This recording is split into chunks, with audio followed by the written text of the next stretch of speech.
The Water Fuel Cell. March 21, 1998, Grove City, Ohio. Inside a Cracker Barrel restaurant, a celebration is turning into a funeral.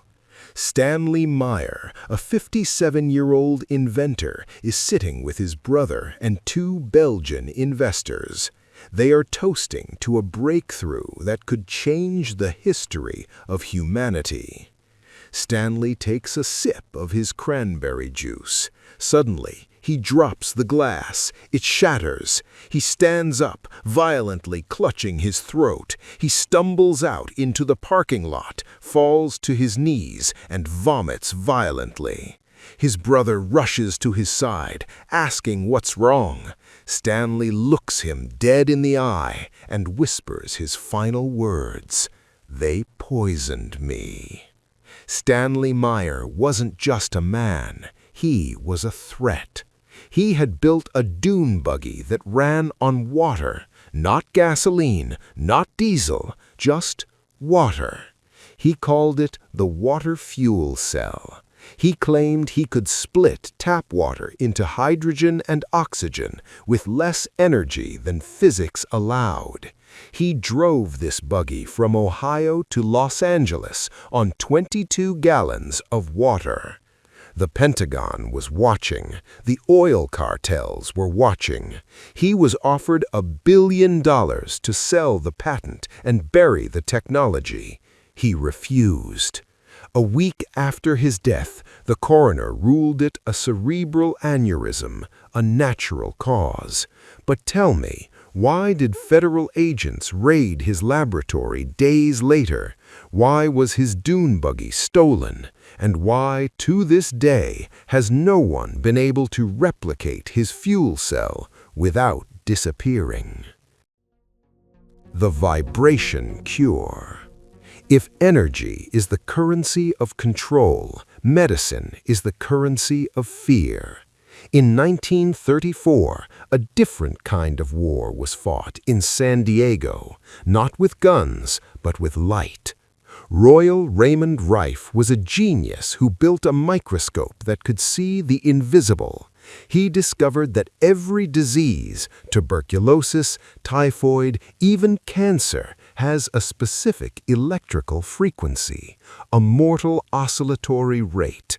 He theorized that if you played that frequency back at the virus, it would shatter, like a wine glass breaking when an opera singer hits the perfect note. He didn't just theorize it, he proved it.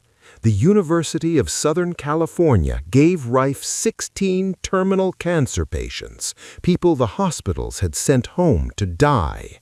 He treated them with his beam ray machine for 3 minutes a day. Within 3 months, 14 were fully cured. The other 2 were cured weeks later.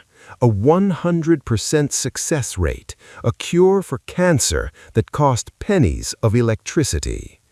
But cancer is a multi-billion-dollar industry. A cure is bad for business. Morris Fishbein, the head of the American Medical Association, sent an author to buy the rights. Rife refused to let his machine be buried. So the machine was destroyed. Police raided his lab. They confiscated his notes. His business partner was poisoned. Doctors who used the machine lost their licenses.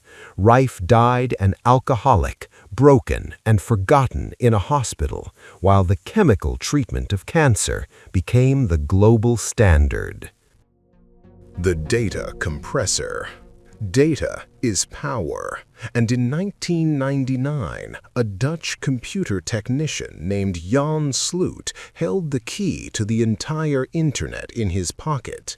Sloot developed a coding system so advanced it defied logic. He could compress a full-length movie, gigabytes of data, into 64 kilobytes. Imagine storing the entire Netflix library on a device the size of a credit card. No buffering, no servers, instant information anywhere on Earth.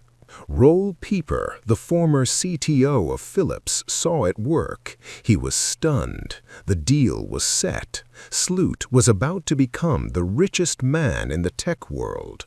On July 11, 1999, one day before signing the contract that would release the code to the world, Jan Sloot died. A heart attack, or so they said.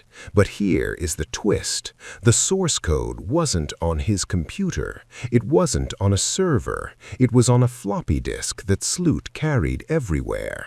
When his family looked for the disk after his body was taken away, it was gone. The technology vanished. The revolutionary compression algorithm that would have destroyed the cloud storage industry before it even began simply ceased to exist. The Cloudbuster. We are told the weather is chaos, unpredictable, uncontrollable. But in the 1950s, a controversial scientist named Wilhelm Reich claimed he had tamed the storm. Reich discovered a form of energy he called orgone. He built a device, the Cloudbuster, pipes grounded into water, aimed at the sky to manipulate this energy. In 1953, during a brutal drought in Maine, farmers paid him to bring rain. According to the local press, within hours of setting up his machine, the skies turned black. Rain fell for days. The crops were saved. But Reich had committed the ultimate sin. He offered a solution that the government couldn't tax. The FDA didn't just sue him, they launched a crusade. In 1956, federal agents raided his estate. They took 6 tons of his journals, his research, and his books on physics and psychology, and then they burned them. It is one of the only times in American history that the government officially burned books. Reich was thrown into federal prison, where he died of heart failure just days before his parole hearing. His Cloudbusters were dismantled. The weather returned to being uncontrollable. Was he a madman, or did he find the switch that controls the sky? Starlight. Nuclear war, the ultimate fear of the 20th century. But what if I told you a hairdresser from Yorkshire invented a material that could withstand a nuclear blast? Meet Maurice Ward, an amateur chemist who mixed a secret formula in his kitchen blender. He called it starlite. On live television, he coated a raw egg with a thin layer of starlite. Then he held a blowtorch to it for minutes. The flame was 2,000 degrees Celsius. When he cracked the egg open, it was still raw. The shell wasn't even hot. The defense industry went into a frenzy. Starlight could make tanks invisible to thermal imaging. It could make planes fireproof. It could have saved the space shuttle Columbia. NASA wanted it. The British Ministry of Defense wanted it. Boeing wanted it.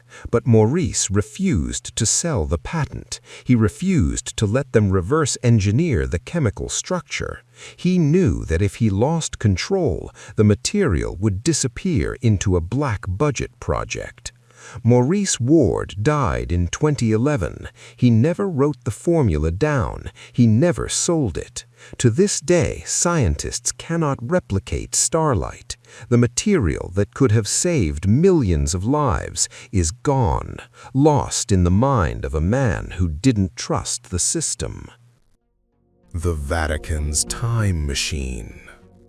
The Vatican's secret archives contain 53 miles of shelving, but the most dangerous item isn't a book, it's a machine. In the 1950s, Father Pellegrino Ernetti, a respected physicist and priest, claimed he had built a device called the chronovisor. It didn't travel through time, it viewed it. Ernetti claimed the machine tuned into the electromagnetic radiation left behind by past events. He said he saw the speeches of Napoleon. He saw the performance of a lost Roman play. He even claimed to have filmed the crucifixion of Christ.